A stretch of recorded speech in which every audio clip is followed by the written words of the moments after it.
Cahokia stood on the wide floor of a river valley in the middle of the continent, on a stretch of low and level ground that the people who study it have come to call the American Bottom, a broad floodplain laid down over long ages by the Mississippi as it moved across its valley and left behind the dark and fertile earth of its passing. The bottom runs for many miles along the eastern side of the great river, a low country held between the channel of the Mississippi on the one hand and a line of wooded bluffs on the other, the bluffs rising in a long wall of timbered slope above the flat ground and marking the edge of the upland beyond. Across this floor the river had wandered for thousands of years, cutting and filling and shifting its bed, so that the bottom was not a single even plain, but a country of slow water and old channels, of low natural levees raised along the lines the river had once followed, and of marsh and standing water in the hollows between them. Near the center of this ground, the three great rivers of the mid-continent ran close together. The Mississippi joined a little way upstream by the Missouri coming in from the west, and a little way downstream by the Ohio and the Illinois, so that the bottom lay at a meeting of waters that drained a great part of the continent and carried its silt and its traffic down through the heart of the land. The nearness of these rivers gathered into one place the long water roads that ran north toward the cold lakes and south toward the warm Gulf and east and west along the lesser streams, and the people who settled the bottom settled at a crossing of these roads, on ground that the rivers had made and that the rivers tied to far places. The floor of the bottom was a country of slow and standing water as much as of dry land, for where the river had abandoned its old beds it left behind long curving lakes, the oxbows cut off from the channel and holding their still water through the year, and around them lay the back swamp and the marsh in the low ground between the levees.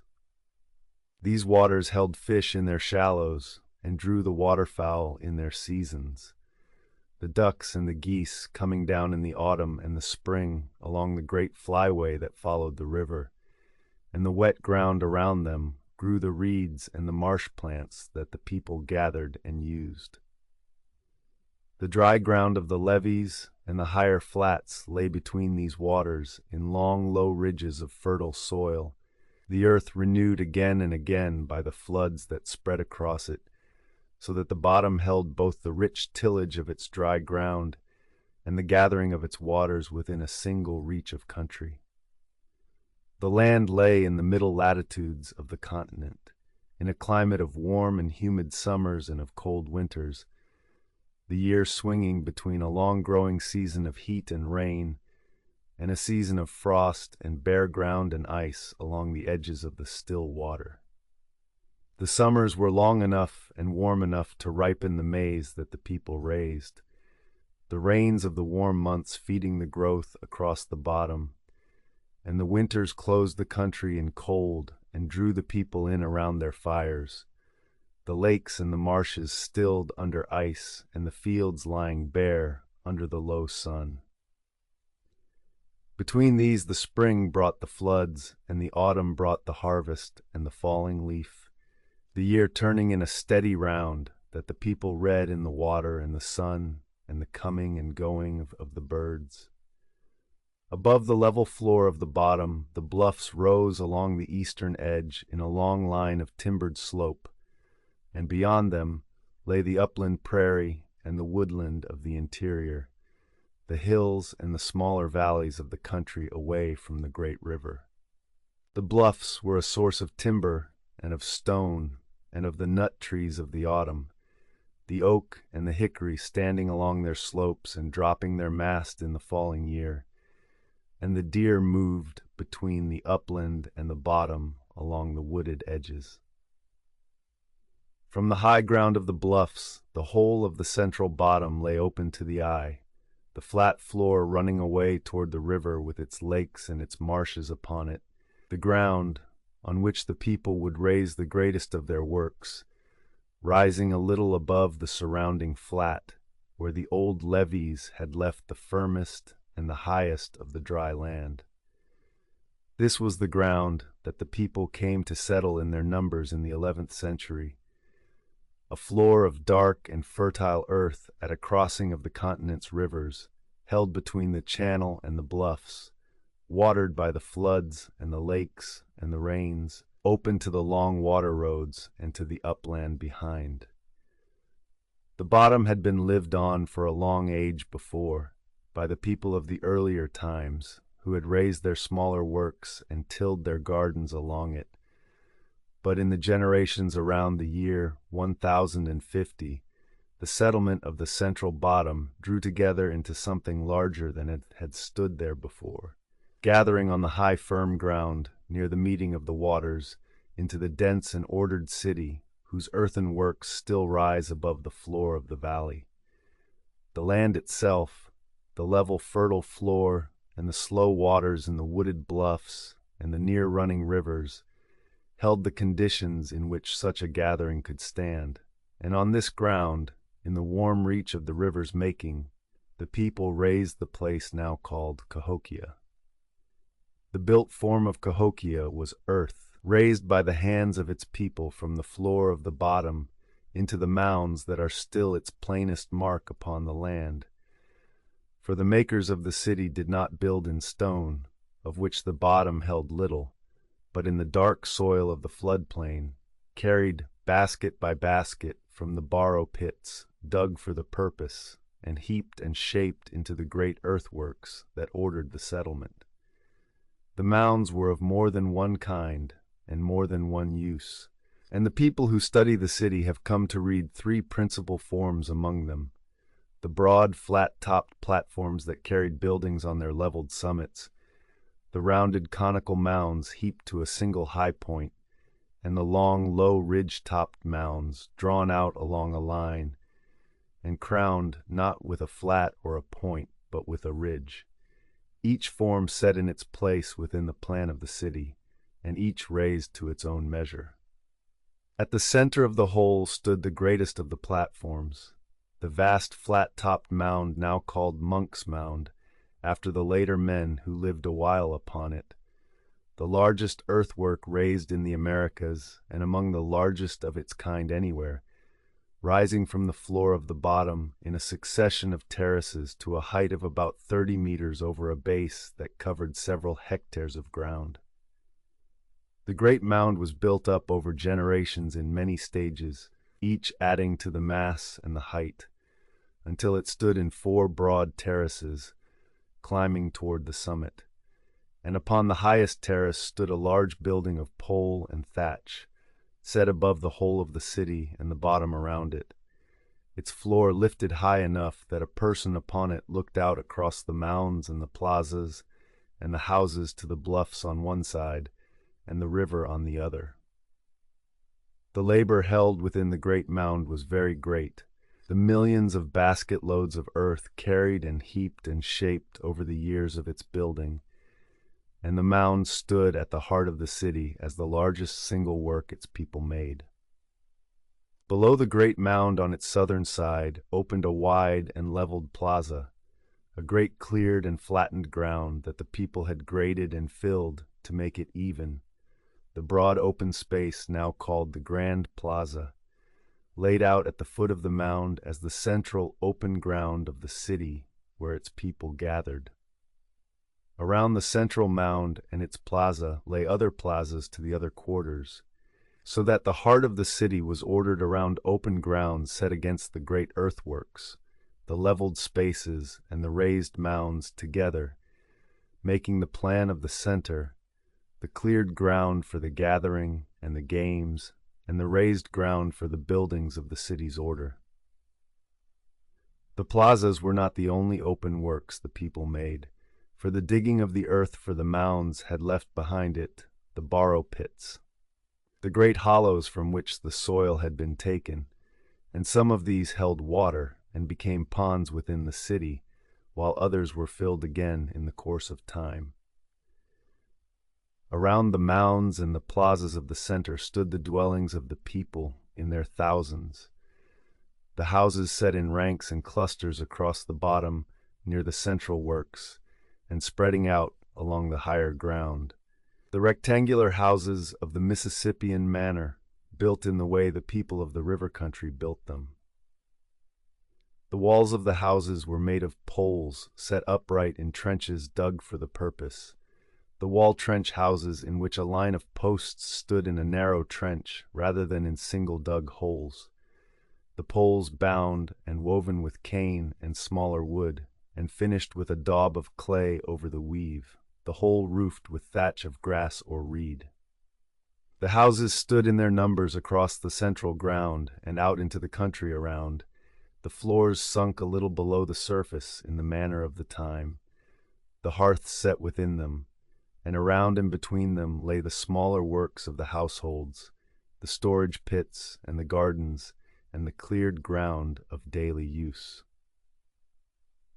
In the time of the city's height, the central precinct was set apart from the ground around it by a great palisade, a wall of upright logs raised around the heart of the city to enclose the great mound and the plaza and the inner ground within a line of timber. The palisade was built of large posts set close together in a trench, standing to a considerable height, and along its line at intervals stood the bastions. The projecting work set out from the wall from which its length could be watched and held, so that the central precinct stood within a circuit of timber drawn around it. The building of the palisade took a great quantity of timber from the country around, the trees cut and carried and set, and the wall was raised and rebuilt more than once over the generations, its line dug and the posts set again in the course of the city's life, the inner ground of the city kept within its circuit through the time of the city's fullness. The whole of the built city, then, was a work of earth and timber and thatch, the mounds heaped from the soil of the bottom, and the houses raised of pole and cane and clay, ordered around the leveled plazas and enclosed at its heart within the palisade,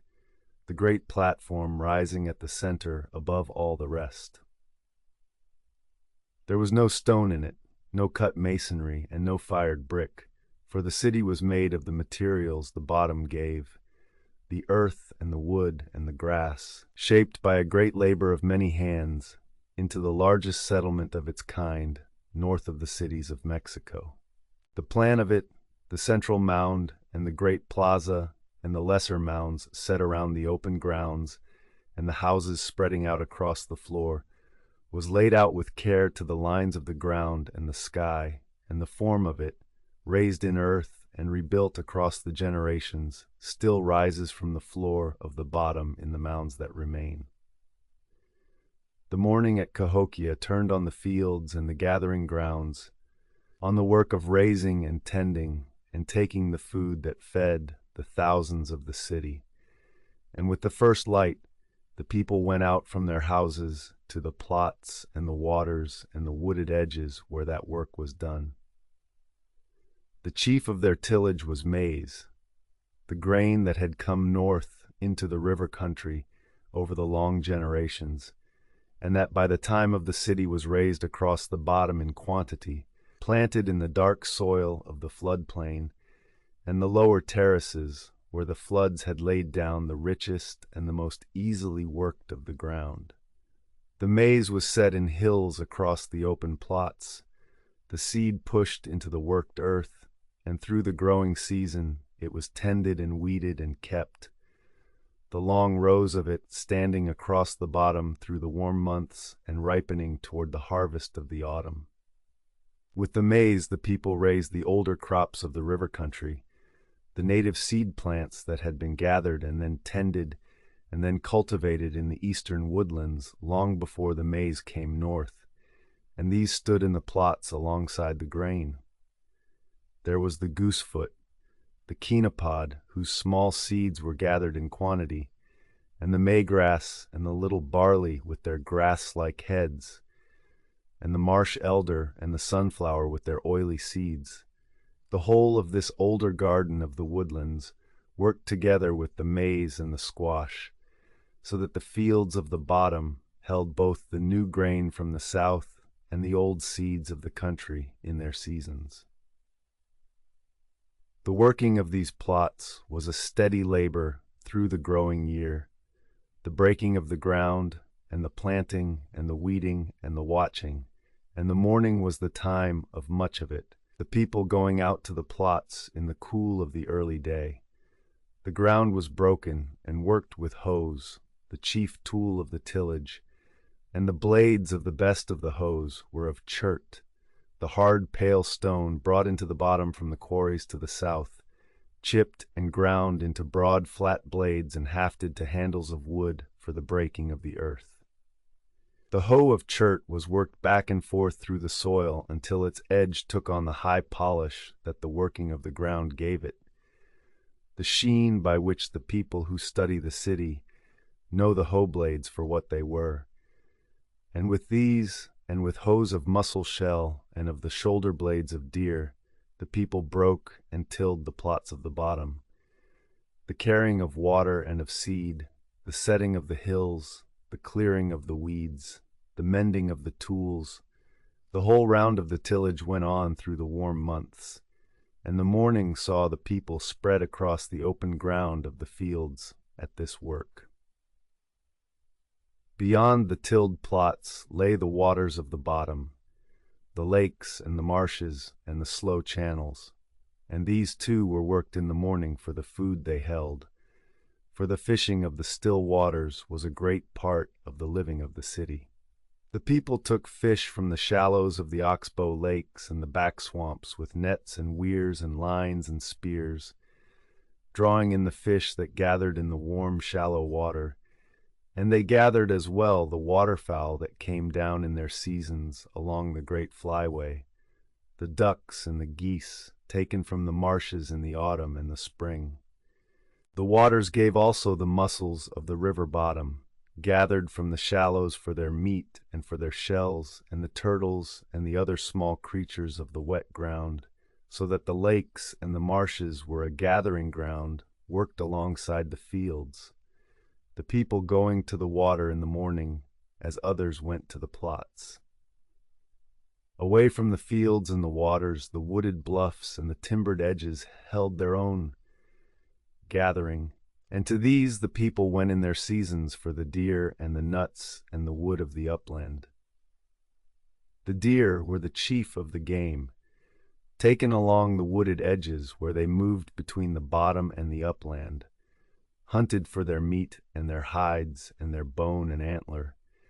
and the smaller game of the country was taken as well in its measure. In the autumn the nut trees of the bluffs, the oak and the hickory, dropped their mast across the slopes, and the people gathered the nuts in quantity. The hickory cracked and boiled for its oil, and the acorns leached and ground. The harvest of the trees laid up with the harvest of the fields against the lean months of the winter. So the morning of the city was a spreading out of its people across the country around the mounds, to the fields of maize and the older seed plots on the dark soil of the bottom, to the lakes and the marshes for the fish and the fowl and the mussels, to the wooded bluffs for the deer and the nuts and the timber, the whole round of the getting of food going on across the floor of the valley in the cool of the early day. The work was the work of many hands and many households, ordered to the seasons and the ground, the grain and the seeds and the fish and the game and the gathered things of the country drawn together to feed the thousands who lived close around the great mound.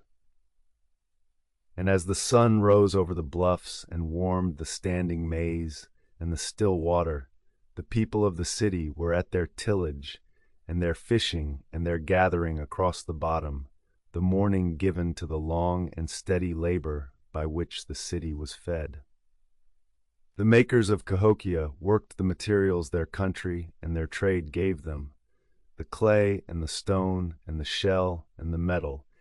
each to its own use and by its own craft. And the things they made of these are much of what remains to be read of the city's life. The first and the commonest of their materials was clay, dug from the bottom and worked into the pottery that served the household in its cooking and its storing and its serving. And the potters of the city made their vessels in a manner that marks them among the wares of the river country. They tempered their clay with crushed mussel shell, mixing the burned and broken shell of the river mussels into the body of the clay, so that the vessels could be made with thinner and stronger walls than the older grit-tempered wares allowed. And with this shell-tempered clay they raised the wide jars and the narrow-necked bottles and the bowls and the pans of the Cahokian household. The finest of the pottery was worked and finished with care, the surface smoothed and sometimes burnished to a dark and even sheen. And upon some of the vessels the potters cut the flowing design that is the mark of the city's best ware, the incised scrolls and the curving lines of the manner now called rami, after the ground where much of it was found. The rami jars carried their incised design around the shoulder in a band of running scrolls and forked and arcing figures,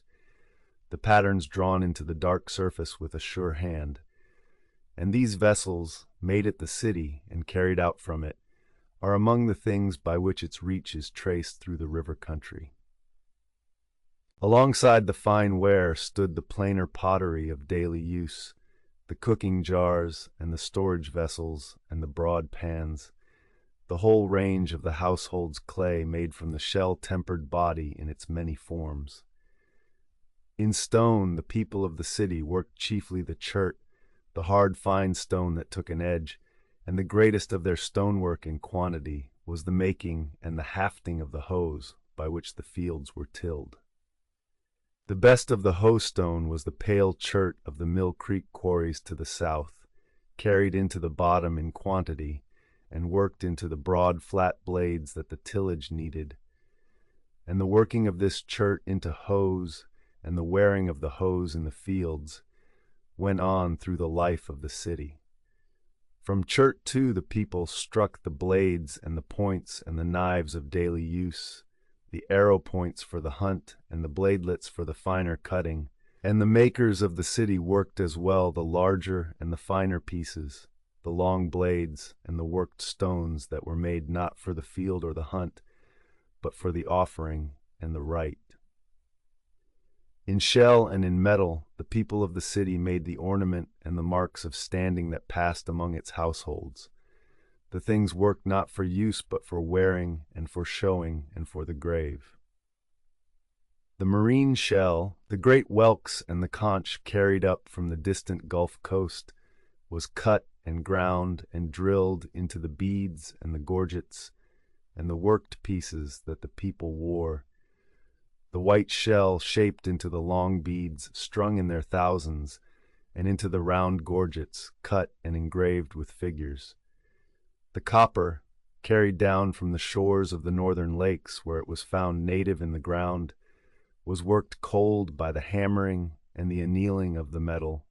beaten into thin sheets and cut and worked into the ornaments and the plates and the worked figures, the long-nosed faces and the worked emblems of the city's order, for the people did not melt and cast the metal, but shaped it by the working of the cold sheet. Beyond the clay and the chert and the shell and the copper, the people worked the other materials of their reach and their making,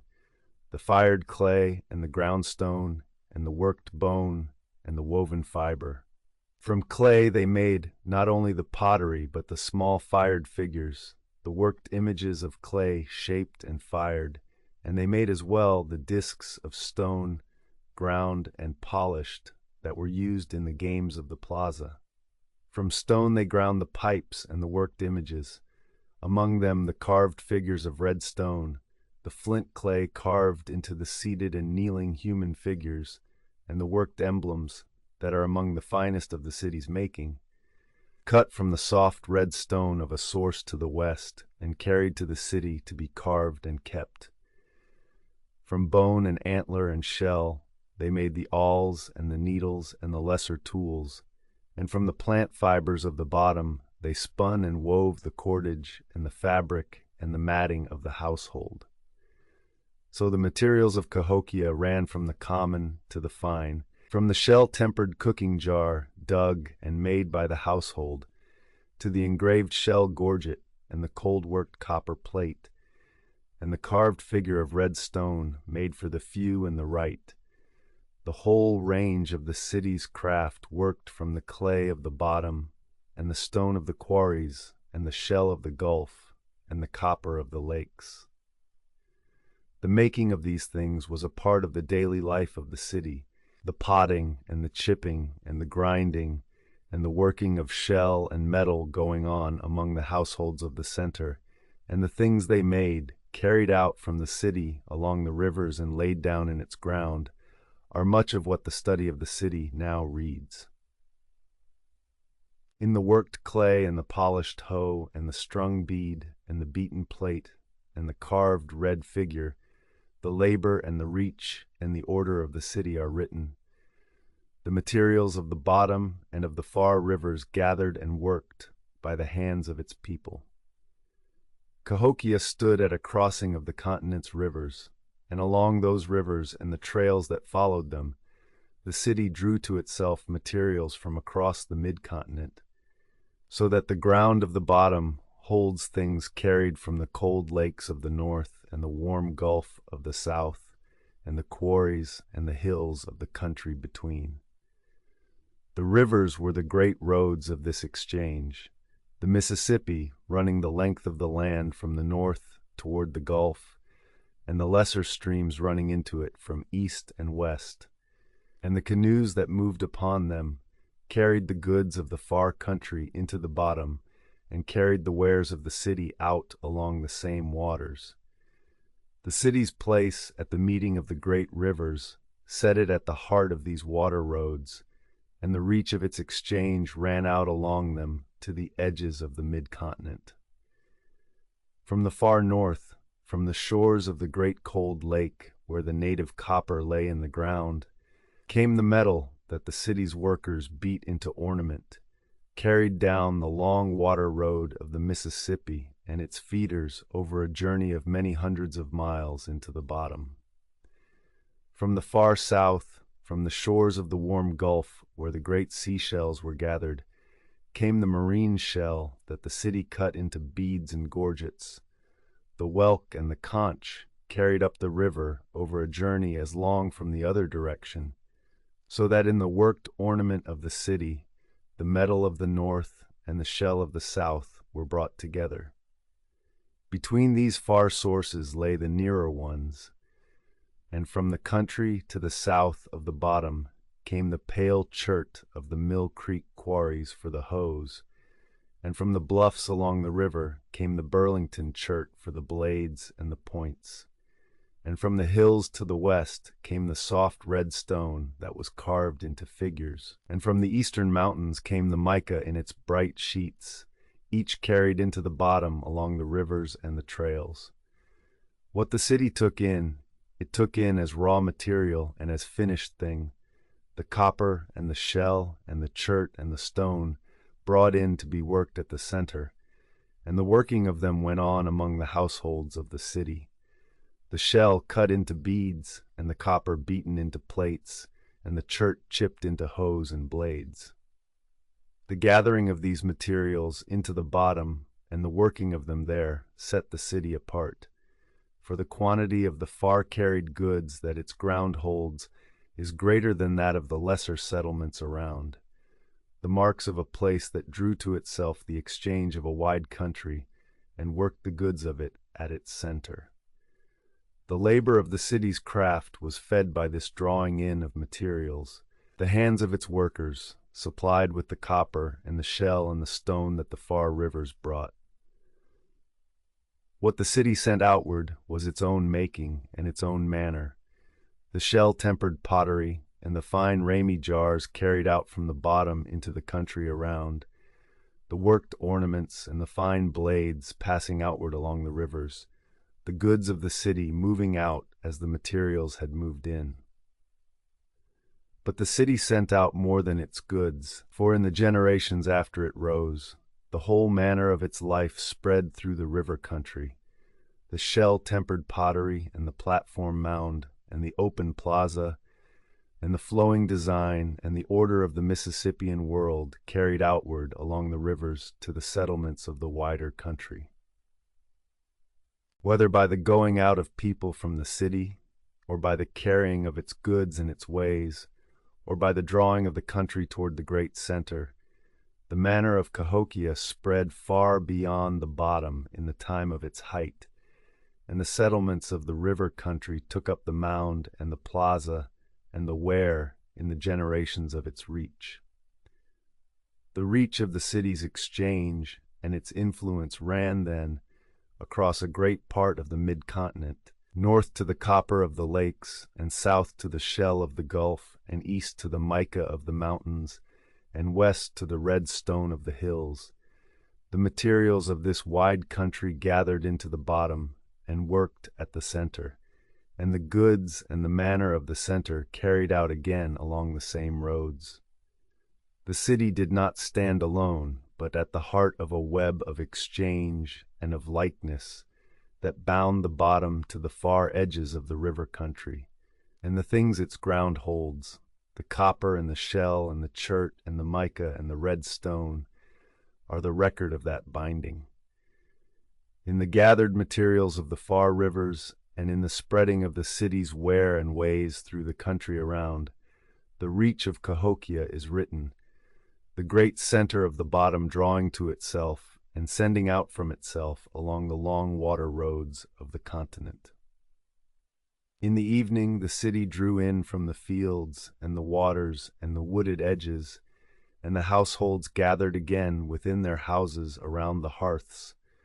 the work of the day giving way to the work of the home and the fire and the gathering of the close of the day. The houses stood in their ranks and clusters across the bottom, the wall-trenched dwellings of pole and cane and clay and thatch,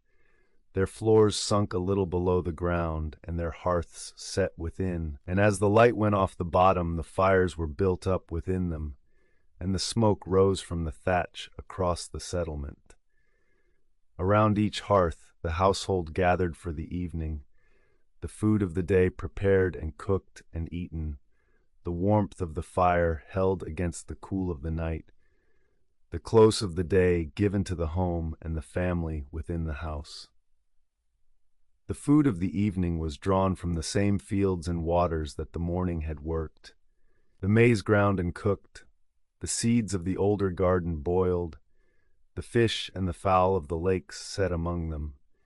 the nuts of the autumn drawn out from their store. The maize was the chief of it, ground upon the stone into meal and cooked into the porridges and the breads of the household, and with it the gathered seeds and the squash and the fish and the meat were prepared at the fire, the meal of the evening made from the gathering of the day and the stores of the season. Near the houses lay the storage pits, the deep holes dug into the ground and lined and kept for the holding of the grain and the seeds and the nuts, and from these the household drew the stored food of the year, the harvest of the autumn laid up against the winter and drawn out through the cold months as it was needed. The work of the evening within the house was the work of the making and the mending and the keeping that the daylight had not held,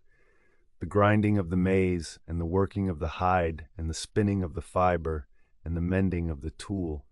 the hands of the household busy by the fire at the lesser crafts of the home. The pots were filled and set, the cordage twisted, the baskets woven,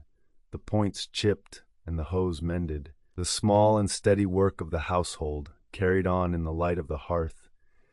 and the talk and the keeping of the family went on around it, the day's doings told over and the morrow's set in mind. The children were kept and taught, the old were warmed and tended, the household held together around its fire as the night closed over the bottom. Out upon the leveled plaza below the great mound, the close of the day held its own gathering, for the open ground of the city was the place of the games and the assemblies that drew the people together beyond the household. The chief of the games was the long game of chunky, played upon the cleared and leveled ground of the plaza, in which a smooth disk of polished stone was rolled across the open ground, and the players cast their long poles after it, throwing to land the pole where the rolling stone would come to rest. A game watched and wagered upon and played across the river country. The polished discs of the game, ground and kept with care, are among the things the city's ground holds, and the wide and leveled plaza was made in part for the playing of it, the people gathering on the open ground for the game, and the watching of it in the cool of the evening. Above the plaza and the gathered houses, the great mound stood dark against the last of the light, its terraces climbing toward the building on its summit, and the lesser mounds rose in their places around the open grounds. The earthworks of the city standing over the settlement as the night came on. The smoke of the household fires rose across the bottom. The light of the hearths shone from the doorways of the houses. The sound of the talk and the game and the closing of the day moved over the ground. And the city that had spread out to its fields and its waters in the morning drew in again to its houses and its plaza for the evening. The same maize and seeds and fish and nuts that the morning had worked were cooked and eaten at the evening fires. The same bottom that had been tilled and fished and gathered lay dark around the settlement, the day's round closing as the people gathered in. So the evening of the city was the drawing in of its people to the hearth and the home, the food of the day cooked and eaten around the fires, the lesser crafts worked in the firelight, the household held together through the closing of the day, while out on the plaza the game went on in the last of the light below the standing mounds. The great mound and the lesser mounds rose dark above the gathered houses. The storage pits held the harvest of the year. The fires burned within the wall-trenched dwellings across the bottom, and the city settled toward the night as it had settled through the generations of its height. And as the last light went off the bluffs and the river and the still water of the lakes, the people of Cahokia were gathered at their fires and their game in the heart of the bottom, the close of the day given to the home and the hearth and the open ground below the great mound. The sacred ground of Cahokia lay in its mounds and its plazas and its alignments, in the works the people raised for the rites and the burials and the marking of the round of the sky. And much of what is read of the city's order and its belief is read from these works and from what was laid within them. The mounds themselves were not only the platforms of the buildings and the dwellings of the city's order, but the ground of its rites and its dead. For within and beneath some of them the people laid their burials and their offerings. The earth heaped over the laid down dead, and the things set with them, so that the mounds held the record of the rites that raised them. The plazas were the grounds of the gatherings, and the games and the assemblies, the open spaces where the people came together for the rites of the city, and the alignments of the mounds and the posts to the lines of the sun set the works of the city to the round of the year. The fullest record of the city's burial rites was found within one of the ridge-topped mounds, the long low mound, now numbered among the others, in which the people laid a series of burials of a particular and a careful order over the course of its building. Within it lay a central burial of great care, a person laid upon a bed of many thousands of shell beads, worked and spread into the shape of a great bird. The beaded ground spread beneath and about the body, and near this central laying were set others, the burials of those interred with the central figure, and with them were laid the offerings of fine things, the caches of arrowheads chipped from the cherts of far places and worked with great skill, the rolled sheets of copper, the worked shell, the polished stones. The burials of this mound, laid in their stages over the time of its raising, are read as the rites of the city's order, the laying down of its people, of standing with the offerings and the marks of their place, the beaded bird, and the fine caches set into the ground beneath the heaped earth. Beyond the burials, the people of the city held their gatherings and their feasts on a scale beyond the household, and the ground holds the record of these in the great pits where the leavings of the feasts were laid. In one such pit near the central precinct, the people had cast the remains of feasting on a great scale, the bones of many hundreds of deer, the broken vessels of fine ware, the burned remains of tobacco and of other plants, the leavings of a gathering that drew the people together and fed them in their numbers, laid down in the pit in the layers of one occasion and another. The reading of these pits tells of the gatherings that the city held, the feasts that drew the people to the center and bound them in the sharing of the food and the rite, the great quantity of the deer and the ware and the burned plants, the mark of assemblies far beyond the daily meal of the household. To the west of the great mound, the people raised the circles of upright posts that marked the round of the sun, the great rings of red cedar set into the ground that are now called the woodhenge, after the timber rings of other lands. The posts were set in a wide circle, large trunks of red cedar raised upright in the dug holes and standing in their ring upon the open ground, and the circle was laid out and a post set at its center, so that from the center the rising of the sun was marked against the posts of the ring at the turning points of the year. At the solstices of the summer and the winter, and at the equinoxes between them, the sun rose along the line from the center post to a particular post of the ring, the standing timber marking the round of the year in the sky, and the rings were rebuilt and reset more than once over the life of the city, the cedar raised again as the rite and the reckoning required. The figures and the emblems of the city's belief are read as well in the things its people made and laid down, the worked images of stone and shell and copper that carry the marks of its order. The carved figures of red stone, the seated and the kneeling human forms cut from the soft flint clay of the western hills, are among the finest of these. The worked images of women and of figures bearing the marks of the rites, carried to the city and kept, and in time broken and buried. Upon the engraved shell and the beaten copper are read the emblems of the city's order, the figures of the falcon and the marks of the bird and the worked faces, the imagery of a belief that ran through the Mississippian world and that the city held in its high time, the falcon and the human figure and the marks of the upper and the lower worlds worked into the ornament of the few. So the ritual ground of Cahokia, read from its mounds and its pits and its posts and its worked images, was a ground of burial and of feasting and of the marking of the sky, ordered to the round of the year and the order of the city's people. The dead of standing were laid with their beads and their caches beneath the heaped earth. The people were gathered and fed at the great feasts whose leavings the pits still hold. The round of the sun was marked against the standing cedar of the rings,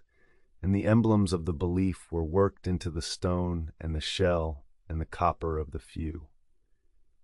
In the beaded burial and the feasting pit and the cedar ring and the carved figure, the rites of the city are written into its ground, the order and the belief of Cahokia held in the works its people raised and in the things they laid down within them. The year at Cahokia turned on the river and the sun, on the rise and the fall of the waters across the bottom and the swing of the sun along the sky, and the life of the city was ordered to this turning, the work of the fields and the waters and the gatherings set to the round of the seasons. The bottom lay in the middle latitudes of the continent, where the year swung wide between the heat of the summer and the cold of the winter, and the great river and its still waters rose and fell with the season, so that the floor of the valley wore a different face in each quarter of the year. The people read this round in the water and the sun and the coming and going of the birds,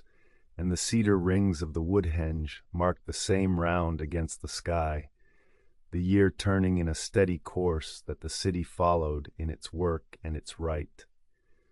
The spring came with the rising of the waters, the snowmelt and the rains of the season swelling the great river and its feeders, and spreading the floods across the low ground of the bottom, the water rising over the back swamps and the lower flats, and drawing back again as the season turned. The floods renewed the soil of the bottom, as they had for the long ages, laying down the silt across the low ground and freshening the earth for the planting. And as the waters drew back, the people went out to the plots on the renewed ground to break the earth and set the seed. The spring was the season of the planting, the maize and the seeds, and the squash set into the worked soil of the bottom, the long round of the growing year begun, and the waterfowl came back up the great flyway in their numbers, drawn down into the marshes on their passage north. The summer was the season of the growth and the warmth, the long hot months of the middle latitudes, the maize standing and growing across the bottom under the heat and the rains of the season, the older seeds ripening in the plots, the squash spreading over the ground. The waters drew down into the lakes and the channels and warmed in their shallows, and the fishing of the still water was at its fullest. The people taking the fish from the warm shallows and gathering the mussels from the river bottom. The summer was the season of the tending of the fields and the working of the waters, the long days given to the keeping of the growing crop and the taking of the fish, the bottom green with the standing maize and the marsh growth, the sun high over the valley through the long warm months of the year. The autumn was the season of the harvest and the falling leaf, the maize ripening and gathered in from the plots, the seeds of the older garden cut and threshed, the squash taken in, the whole yield of the fields drawn in and laid up in the storage pits against the winter. Upon the wooded bluffs, the nut trees dropped their mast across the slopes, the oak and the hickory shedding their acorns and their nuts, and the people went up to gather them in quantity. The nuts cracked and boiled and laid up with the grain. The waterfowl came down again along the flyway on their passage south,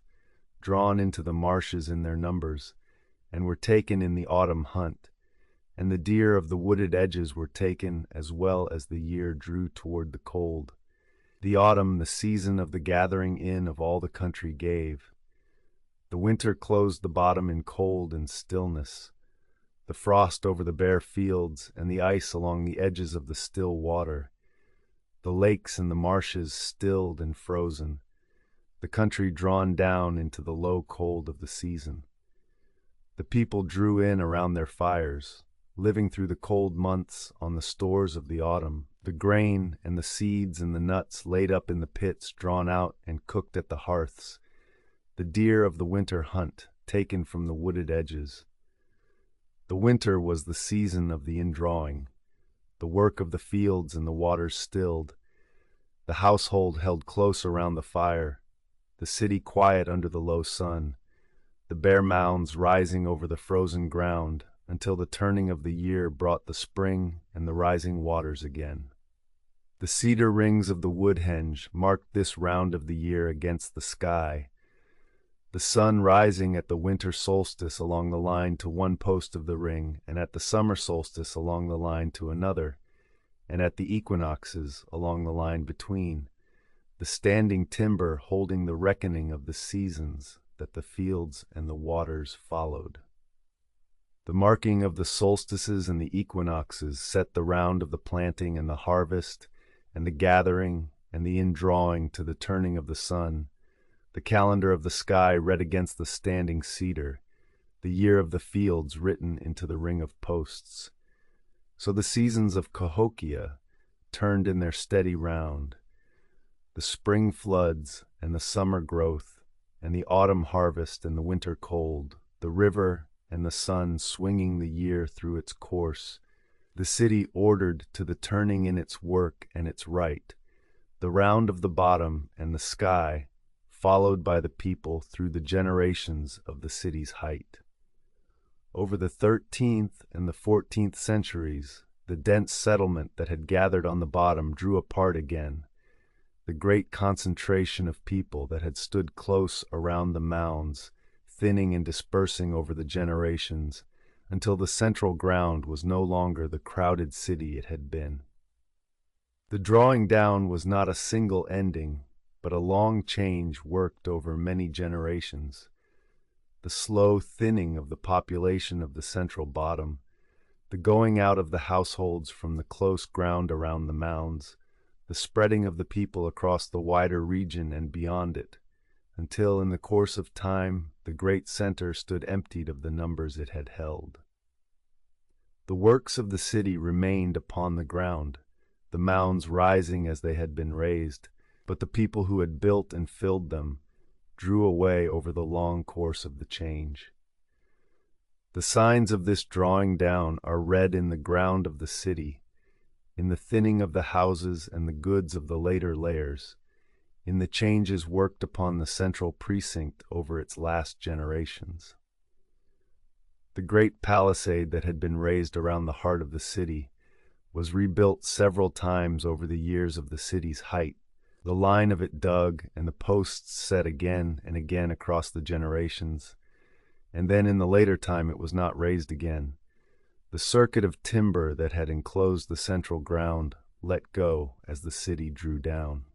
The building upon the mounds and the raising of new works slowed and ceased, the layers of the later occupation thinner and fewer than those of the height, the record in the ground telling of a center drawing down from its fullness over the long course of the change. The reasons for the drawing down lie partly in the ground and partly beyond the reach of the record, in the working of many pressures upon the city over the long generations of its life. The ground holds signs of flooding in the later time, the rising of the waters across the bottom in a way that strained the fields and the settlement,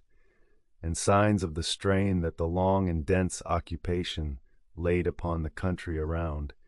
the timber of the bluffs cut for the palisades and the houses and the fires over the generations, the game and the wood and the soil of the bottom worked hard by the great numbers the city held. The drawing together of so many people onto the bottom had laid a heavy demand upon the country, and over the long generations the demand and the changing of the waters and the working of the ground bore upon the city, the pressures gathering as the generations passed. To these were joined, in the reading of the city's drawing down, the changes that may have come upon its order and its binding, the loosening of the ties that had drawn the people to the center and held them there. The great gatherings and the feasts and the rites that had bound the people to the city, the order that had drawn the labor of the many to the raising of the mounds and the palisades, may have loosened over the later generations the hold of the center upon the wider country, drawing down as the pressures grew, the people drawing away to the lesser settlements and the wider region as the binding of the center weakened. The reading of these changes is drawn from the ground and from the comparing of the layers, the loosening of the center's hold, read in the thinning of its works and its goods over its last generations. Whatever the gathering of the causes, the long change ran its course over the 13th and the 14th centuries, the city drawing down from its height by the slow working of the flooding and the strain and the loosening of its order, the people thinning from the central bottom and dispersing across the wider country. By about the year 1400, the great center of the bottom was no longer occupied as it had been. The dense settlement gone from around the mounds, the houses few upon the ground that had held them in their thousands, the plazas and the palisade and the building upon the mounds let go. The people of the river country lived on in their lesser settlements across the wider land, the manner of the Mississippian world carried on in the country around, But the great gathering on the bottom had drawn apart. The center emptied of the numbers and the order it had held. The drawing down of Cahokia was therefore the long unmaking of the gathering that had raised it, the slow dispersal of the people who had drawn together onto the bottom, the thinning of the center over the generations, until the ground that had held the greatest city of its kind north of Mexico lay quiet and little peopled beneath its mounds. The earthworks remained where they had been raised, the great mound rising in its terraces over the emptied plaza, the lesser mounds standing in their places across the bottom. But the city that had built them was no longer gathered around them, the people gone out to the wider country and the generations that followed. The bottom that the river had made and that the people had filled in their thousands drew down again toward the quiet of the ground, the mounds standing over a country no longer occupied as it had been, the long change closing the great age of the city on the floor of the valley. Cahokia is held now as a protected place, kept as a state historic site upon the floor of the old bottom and recorded among the protected places of the world, the greater part of its central ground set aside and guarded so that the mounds that remain stand kept and studied above the valley floor. The city of the present day has grown across much of the old bottom around it. The roads and the houses of the later age spread over the ground where the lesser mounds once stood, and some of the old works were leveled in the years before the site was kept. But at the center, the great mound and the plaza and many of the lesser mounds remain, preserved within the bounds of the kept ground above the floor of the valley. The site is mapped and recorded and guarded, the mounds held against the spreading of the modern country around them, the central ground of the old city kept as the record it is. At the heart of the kept ground, the great mound still rises in its terraces above the leveled plaza, the largest earthwork of the Americas, standing where its people raised it, climbed now by a stair set into its slope, and measured and surveyed by those who study it. From its summit, the floor of the bottom lies open, as it did to the people who stood there long ago, the plaza below, and the lesser mounds across the ground, and the line of the bluffs along the eastern edge, though the modern country has grown across the farther floor. The great mound is read and studied still, its stages of building traced through the coring and the survey of its mass, the great labor held within it measured by those who would know how it was raised, the platform standing in the long light above the plaza as the central work of the old city. To the west of the great mound, a ring of cedar posts has been set again upon the line of the old wood henge, the timber raised once more in its circle,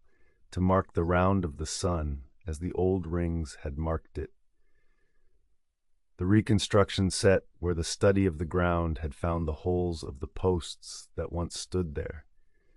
At the solstices and the equinoxes, the people of the present day gather at the raised ring to watch the sun rise along the line from the center post to the posts of the circle. The reckoning of the old city read again against the standing cedar, the round of the year that the fields once followed marked once more upon the open ground. The raised ring stands as the study of the ground made it, set on the line the old posts had held, the calendar of the sky brought back to the floor of the bottom. Across the kept ground, the lesser mounds remain as low green rises in the grass, the platforms and the conical mounds and the ridge-topped mounds standing where they were raised, worn and rounded by the centuries and grown over with turf, read now through the careful study of the ground. The ridge-topped mound that held the beaded burial and the fine caches has been dug and read, the burials and the offerings recovered and recorded and studied, the rites of the old city read from what was laid within it, and the other mounds and the plazas and the ground between them have been cored and dug and surveyed, the record of the city drawn up from the layers and the soil. The whole of the central ground is studied as the great record it is. The mounds and the houses and the pits and the posts read for the account of the city, the history of the bottom recovered from the earth it is written in. The things the people of the city made and laid down, gathered from the digging of the mounds and the houses and the pits, are held now in the collections of the site and beyond it, studied and recorded and shown, the shell-tempered pottery and the ramy jars, the polished hoes and the chipped blades, the strung shell beads and the beaten copper,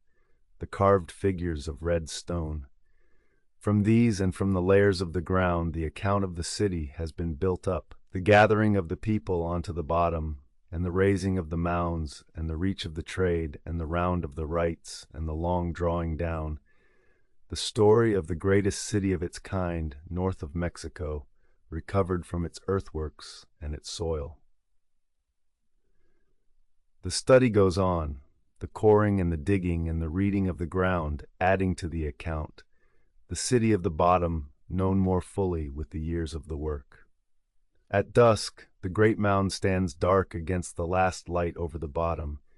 its terraces rising above the leveled plaza where the city once gathered, the lesser mounds low and green in the failing light across the kept ground, the ring of cedar standing on the line of the old reckoning to the west. The river runs as it ran beyond the floor of the valley. The bluffs darken along the eastern edge as they darkened over the old city. The grass moves in the evening wind over the rounded mounds, and the earthworks stand in the long light above ground that is no longer the city it was. The stones remain in the worked things gathered from the soil and held now in the keeping of those who study them, and the mounds remain, the great labor of the people standing upon the floor of the bottom in the last of the light, above a city no longer occupied as it was, kept and measured and read where the people of the river country raised it on the dark earth of the valley floor.